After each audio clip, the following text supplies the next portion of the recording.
I can't believe it happened. First, from the LBMA with a press release, time-stamped at 10:32 a.m. Eastern Time, and then 3 hours later from the COMEX.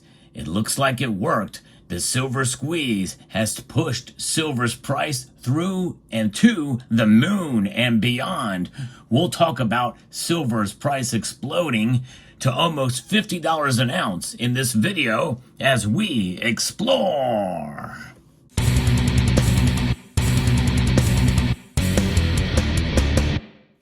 Kitco has a breaking news alert about what has happened here earlier in the day as press releases came out from the LBMA confusing the markets. At about 10:32 a.m. this morning, the London Bullion Market Association said that we are halting all trades, any movement from any silver out of their stockpiles. It is done. They cannot send any more. They have closed down any and all transactions coming out of London to the United States. That essentially means that they have been broken. And then 3 hours later, the COMEX says the same thing. They are done with any trades at all, taking in or going out, effectively halting the markets in terms of the movement of physical silver bullion from their vaults. That means that the short positions have been squeezed out and the markets have been rocked by this. In fact, here moments before the markets close, gold is up only marginally. It is trading at $3,194 an ounce. But silver, that is where the real action is right now, folks. Silver has climbed up $14.59 today to $48.32 an ounce. A massive move in one day. That's a 43% climb in one day. I don't know that I have ever seen that happen in the silver market at all, ever. If anybody knows of any other time where it's moved that fast and that quick in one day, let me know in the comment section down below. But this is absolutely stunning to see. An amazing event here today that it looks like that the shorts have been squeezed out, according to Kitco, with all the trading, especially with the fears of the tariffs coming here. Literally tomorrow is when they arrive.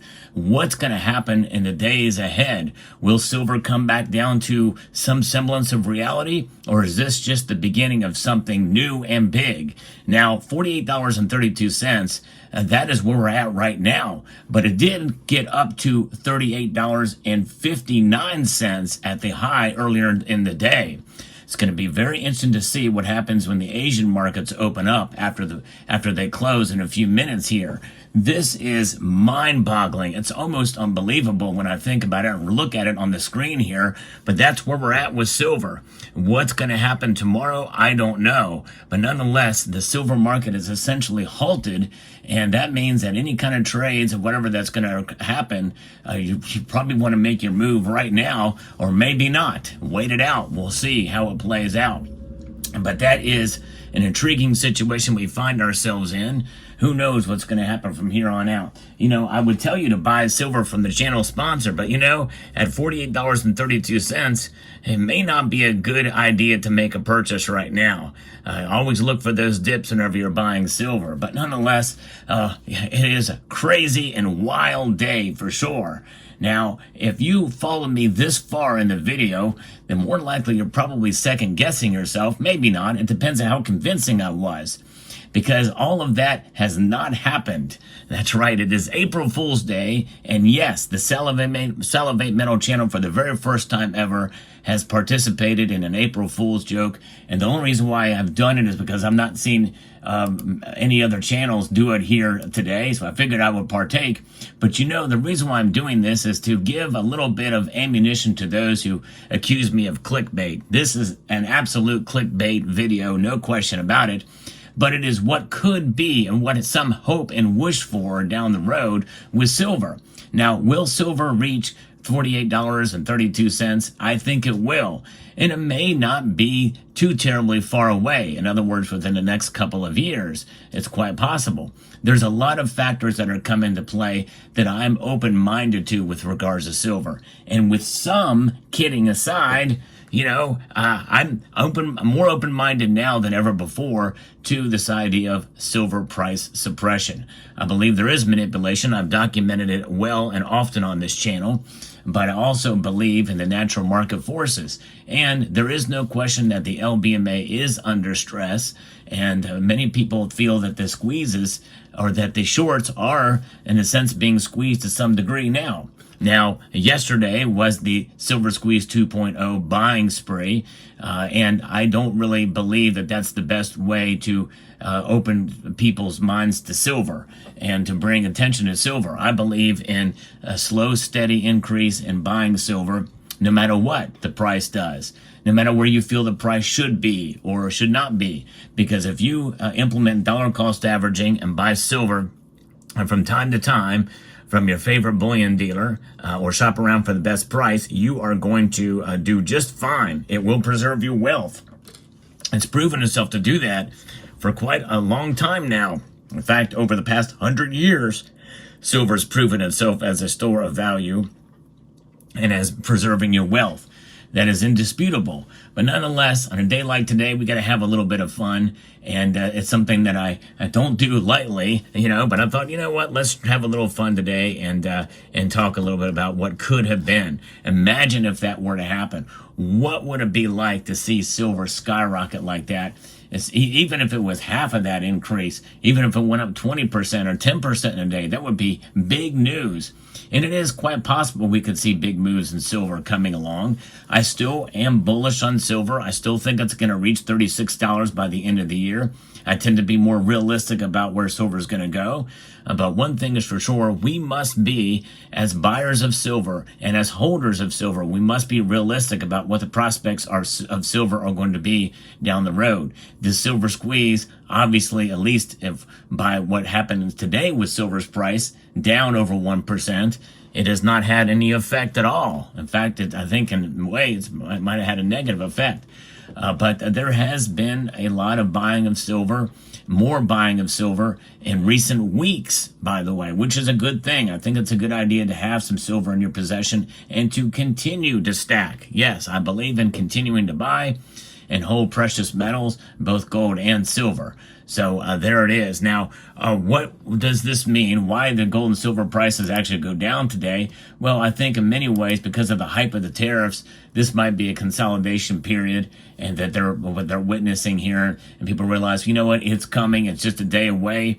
And with what Trump has said just recently, that it's going to be better than what people think. It's going to be not as impactful as some people may think, as some of the tariffs that are going to be implemented won't be totally reciprocal. In other words, if one nation is charging us, let's say, 30% tariff, we may only charge them 15% as opposed to completely reciprocating. It's going to be on a case-by-case basis, more details to come, but we know it's inevitable. We know they're coming. There's been fear of it for so long that has pumped up the price of gold and silver for so long, especially gold, that move like today really is no surprise at all to me that they have scaled back some. But it may have disappointed some of the, quote, silver squeezers out there, thinking they would have more immediate impact. But sometimes these types of things do take a while to really manifest itself. And I think largely it probably will manifest itself with slightly higher premiums down the road. With some, depending on how much stock is left for some of these bullion dealers. I don't think it's going to have a big impact because there's a glut of silver out there to buy in the form of bars, coins, and rounds. So I don't think it's going to have that big of an impact. But bullion dealers are very happy today, and that's fine. I think buying silver is fine, and I think bringing attention to silver is awesome. I believe in buying silver and holding silver. In fact, I put a little bit of a down payment down at my local coin shop today for a piece, and also have an order out with Summit Metals. And so I certainly think it's a good thing, but I think having realistic expectations about silver is the best thing to serve yourself and others, because you don't want to have the unrealistic expectations of where the market is going to go. And what I had described at the very beginning in that fantasy scenario is something that is highly unlikely to happen at any given point in time, or even in a couple of days. I think right now people are feeling that there's more likely that to happen now than there has been in the past, given the geopolitical situation, the stress in the precious metal markets in general. And with silver specifically, many people do feel that they're, with the derivatives market and the short positions, that they are really under a lot more stress these days. And I tell you, these short positions, it would be nice to see them get blown out. Honestly, it would be nice to see, but I don't know what kind of impact we're going to have, considering the over 10,000 uses that silver has, and how that market is so complex and dynamic that there's not much we can do to really have as much of a dramatic of an impact as some may think. But nonetheless, we'll see how it plays out. But the coming days and weeks is going to be very fascinating to see if we can see silver recapture 34 and go up to $35 an ounce. I think that is something that is well in the cards for possible come around as this correction period we're in right now starts to trend the other way. So we'll see what happens. Let me know what your thoughts are down in the comment section below. I'm going to probably change this title in a few hours to say April Fool's joke on it, but I'm going to let it ride and simmer a bit. Yes, I may get some hate from this video, but you got to understand, it is April Fool's Day, and you had to expect something like this coming from somewhere. So there it is. So I hope you enjoyed. I hope you can laugh with me about this and not be too upset. Don't be too triggered. Don't be too triggered about this video. Have a little bit of fun here. It happens from time to time. So there you have it. So with that being said, I'd like to extend a multitude of gratitude to each and every one of you for taking the time to watch, and encourage you to please rate, share, and subscribe.